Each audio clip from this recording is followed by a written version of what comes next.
आज आपण मान गोटे एमती मंदिर को मुझे आसी जो मंदिर को आज्ञा प्रत्येक दिन शह शह लोक आसती गुआ नड़िया बसैया लोके कहती माँ सीता वनवास थिला समय रे बाली रे निर्माण करथिबा ठाकुर बराल बालुंकेश्वर जो ठाकुर ढेंकानाल रजांकर झील को पुओ कर देथिले।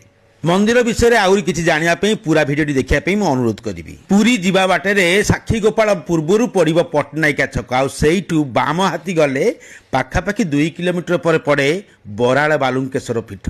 ढेंकानाल रजांकर झील को पुओ करथिले बिली रजा तांको नारे लिखिथिले 1000 एकर संपत्ति। जानि परथुए आपण माने झीलटी जेतेबेले जन्म होला पर पुओ हेउची से केमितिका ठाकुर आ सेमितिका गोटे मंदिर को आपन को बुलेया को आनिची। एठी आज्ञा प्रत्येक दिन शह शह लोक आस्थांती ठाकुरंकर टिके दर्शन करिया पई। सकाळ सकाळ मु बाइक धरिकी बाहरी पड़ली बराल बालुंकेश्वर दर्शन करिया पई। बहुत सुंदर रास्ता आज्ञा बराल बालुंकेश्वर पाखे बहुत बड़ तोरण अच्छी जो लिखाई बराल बालु